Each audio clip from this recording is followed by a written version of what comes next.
Assalamualaikum, salam sejahtera untuk kita semua. Om Swastiastu, Namo Buddhaya, salam kebajikan. Yang terhormat Pak Yakut Holil Kuomas, Menteri Agama Republik Indonesia. Yang terhormat Pak Nadiem Makarim, Menteri Pendidikan, Kebudayaan, Riset dan Teknologi Republik Indonesia. Yang terhormat Pak Muhammad Tito Karnavian, Menteri Dalam Negeri Republik Indonesia, yang hari ini diwakili oleh Dirjen Polpum Bapak Dr. Bahtiar Masters of Science. Yang terhormat Pak Muhammad Ali Ramdhani, Dirjen Pendidikan Islam. Dan yang terhormat Pak Yandri Susanto, Ketua Komisi 8 DPR RI. Yang terhormat semua tamu yang saya banggakan. Sungguh sebuah kehormatan bagi saya diundang malam ini untuk mewakili generasi muda Indonesia dalam mengekspresikan opini kami mengenai moderasi beragama. Jujur saya tidak tahu kenapa saya yang diundang malam ini untuk hadir di sini, tapi saya harap pidato yang saya buat tadi malam bisa menggerakkan hati para hadirin hari ini. Assalamualaikum, prosperous greetings to all of Swastiastu, the name of cultures. Greeting virtue Honorable Pak Yusuf Yakut Holil, Religious Republic of Indonesia. Honorable Pak Nadiem Makarim, Minister of Education, Culture, Research and Technology Republic of Indonesia. Honorable Pak Muhammad Tito Karnavian, Minister of Home Affairs Republic of Indonesia, which today is represented by Director General Honorable Pak Muhammad Ali Ramdhani, Director General of Islamic Education, and the Honorable Chairman of Communication Act of the House of Representatives of the Republic of Indonesia. All the guests that I'm proud of. It is a truly an honor for me to be invited tonight to represent the young generation of Indonesia in expressing our opinion on religious moderation.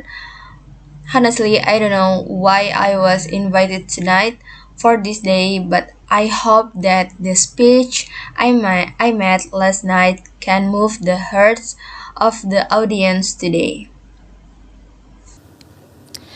Sebagai generasi Z dan milenial, kamilah generasi yang akan bertanggung jawab dalam beberapa tahun ke depan atas arah yang akan diambil negara ini untuk menjadi negara yang lebih maju, modern, sejahtera, dan tentunya terkemuka di mata dunia.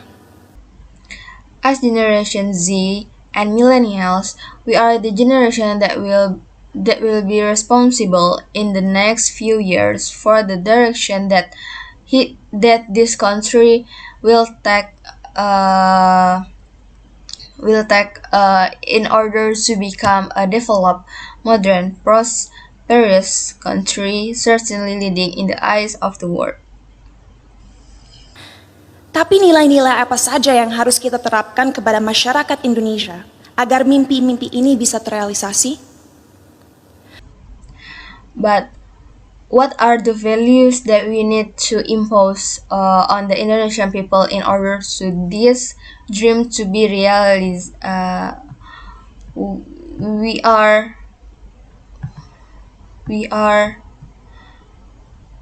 We are certainly in difficult situation where there is polarization in public opinion. It is clear that there is no consensus on what the country needs in order to truly become a strong unit. Pada saat ini, kita dalam situasi sulit, di mana adanya polarisasi dalam opini masyarakat. Terlihat jelas bahwa adanya ketidaksepakatan tentang apa yang dibutuhkan negara ini agar bisa benar-benar menjadi kesatuan yang kuat. Dalam satu sisi, generasi muda sekarang mempunyai keinginan besar untuk mempromosikan budaya dan identitas bangsa. Kami percaya akan pentingnya untuk negara-negara di luar sana melihat potensi, keunikan, dan kehebatan negara ini. Tapi di sisi lain, sampai detik ini, kita semua masih sering berkelahi dan menjatuhkan satu sama lain hanya karena perbedaan ras, suku, dan terutama agama. Bagi saya, On the one hand, the younger generation now has a great desire to promote the nation culture and identity. We believe it's important for other countries to see the uniqueness and greatness of this country. But on the other hand, we are still fighting and putting each other down because of differences in race, ethnicity, and especially religion. Bagi saya pribadi, hal tersebut sungguh ironis. Karena bukankah pasal 1 dari Undang-Undang PNPS mengatakan bahwa adanya 6 agama utama di negara ini? Bukankah moto negara ini Bhinneka Tunggal Ika, yaitu berbeda tapi satu? Tapi mengapa walaupun dengan fondasi negara yang begitu memeluk perbedaan dan toleransi, tetap saja masih ada konflik? For me personally, it is really ironic because there's an article, one of the PNPS laws say there are 6 main religion in this country. Isn't the motto of this country Bhinneka Tunggal Ika, which is different but one? But why is it that even in foundation of a country that embrace diversity and tolerance, there are still conflicts? Apa yang membuat agama mampu membuat kita melupakan inti dari identitas bangsa ini? Sebagai lulusan psikologi dan sastra Jerman, saya dari dulu memiliki kuriositas terhadap cara berpikir manusia. Oleh karena itu, pengetahuan tersebut saya perdalam dengan mempelajari filosofi. What is about religion that make us forget the core of our national identity? As a psychology and German literature graduate, I have always had a curiosity about the way humans think, so I learned this knowledge by studying philosophy. Sampai detik ini, saya tidak akan pernah lupa akan apa yang dikatakan oleh salah satu filsafat paling berpengaruh sepanjang masa, yaitu René Descartes. Ia mengatakan, manusia adalah makhluk yang finite atau terbatas, sedangkan Tuhan adalah sosok yang infinite atau tidak terbatas. Oleh karena itu, bagaimana kita sebagai makhluk yang terbatas merasa mempunyai kemampuan untuk mengerti sesuatu yang jauh di luar kapasitas kita? Bagaimana kita sebagai makhluk yang terbatas bisa memahami esensi dari sesuatu yang tidak terbatas? Until this moment, I will never forget what one of the most influential philosopher of all time, René Descartes, said humans are finished being while God is infinite. Therefore, how do we as finite beings feel we have the ability to understand something that is far beyond our capacity? How do we as finite beings understand the essence of something that is infinite? Inilah salah satu akar dari masalah yang kita miliki dalam masyarakat Indonesia sekarang. Karena pemahaman yang terbatas dan pemikiran yang tidak kritis, orang-orang terjebak dalam cara berpikir di mana mereka telah memanusiakan Tuhan. Merasa memiliki hak dalam mendikte kemauan Tuhan, merasa tahu pikiran Tuhan, dan merasa berhak bertindak atas nama Tuhan. Inilah yang akhirnya seringkali berubah menjadi sifat radikal. This is one of the roots of the problem we have in Indonesian society today. Because of limited understanding and uncritical thinking, people are trapped in thinking they have humanist God, feel they have the right to dictate God's will, feel they know God's thoughts, and feel they have the right to act in God's name. This is what eventually often turns into radicalism. Dalam perbincangan saya beberapa waktu lalu dengan Habib Hussein Jafar, kami berdua sepakat bahwa bahaya yang masyarakat kita alami sekarang adalah mengatasnamakan Tuhan untuk kepentingan pribadi. Menyesatkan generasi penerus bangsa dengan prinsip hidup yang sebenarnya tidak ada dalam Holy Scriptures atau kitab suci agama. Kenapa bisa seperti itu? Karena kita kurang membimbing dan memberikan masyarakat tools yang dibutuhkan agar bisa memahami sebuah ajaran dengan akal kritis.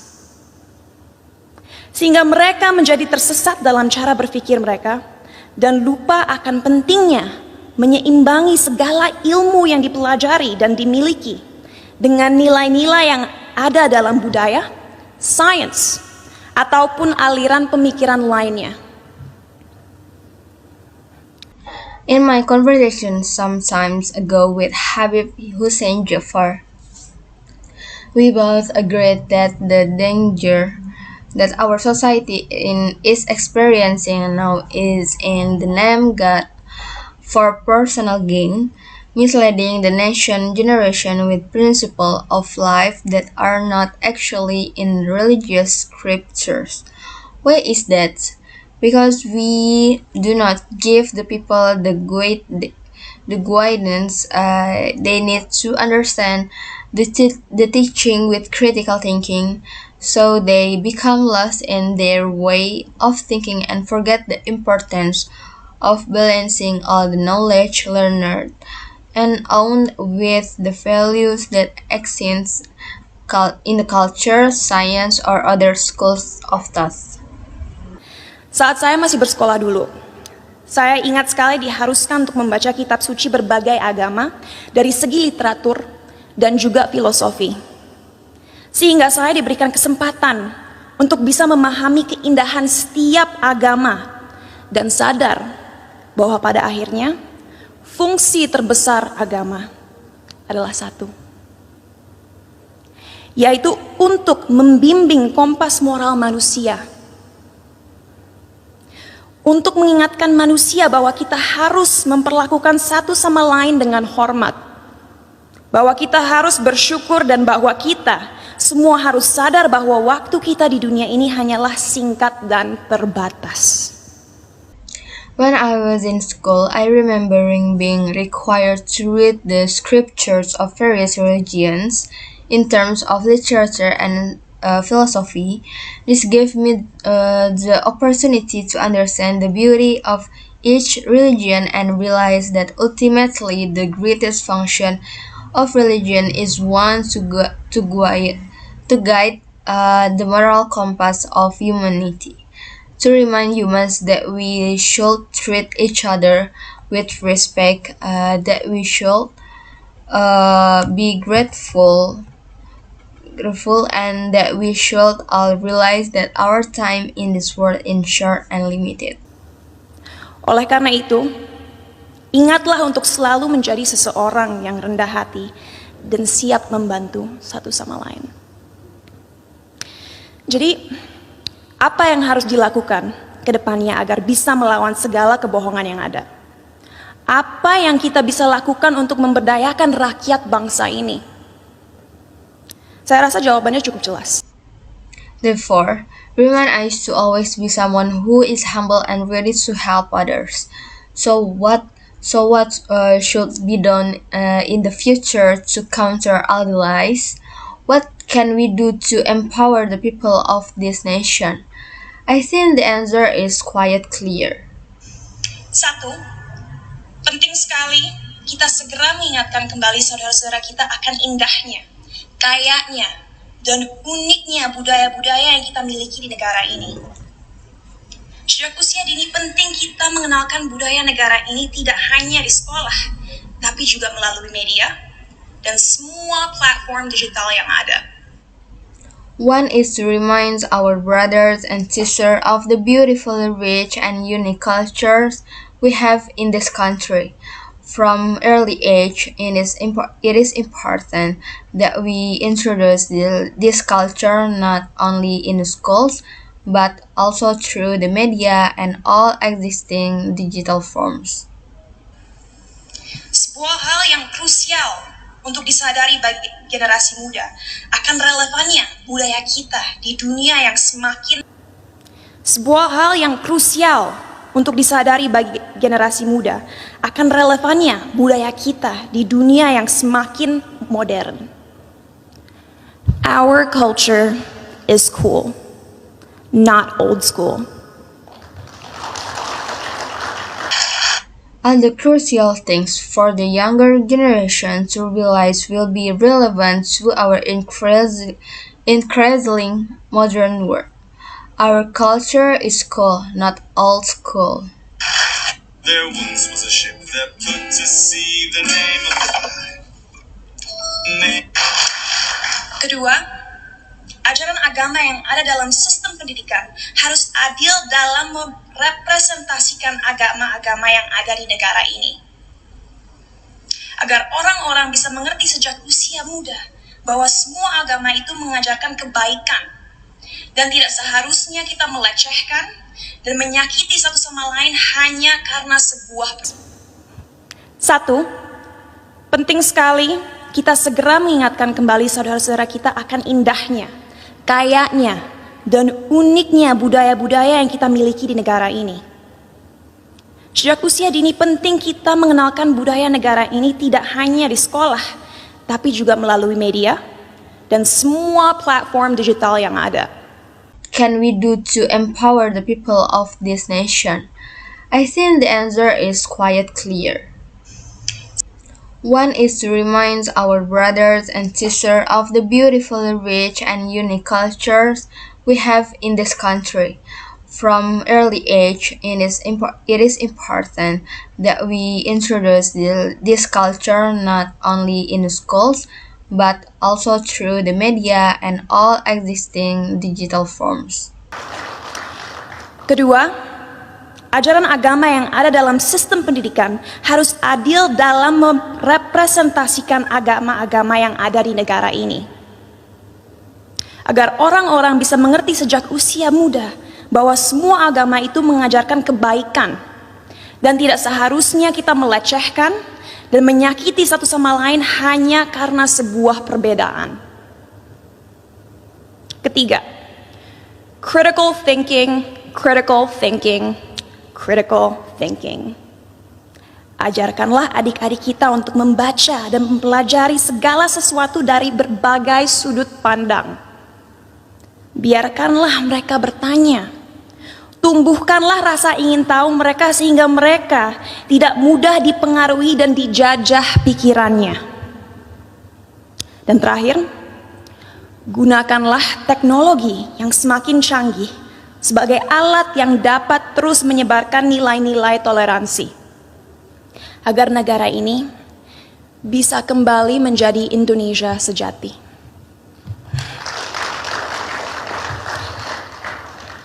Sebagai penutup, saya ingin membacakan quote berikut. A people without knowledge of their past, origin, and culture is like a tree with no roots. Tanpa fondasi yang kuat, tidak akan ada bangsa yang bisa bertahan. Oleh karena itu, ayo kita bersama-sama menjelmakan lambang Garuda dimanapun kita berada. Mari kita taat dalam beragama agar menjadi manusia yang bermoral, tapi mari kita juga merangkul budaya Indonesia untuk membimbing identitas bangsa. Terima kasih, salam sejahtera bagi kita semua.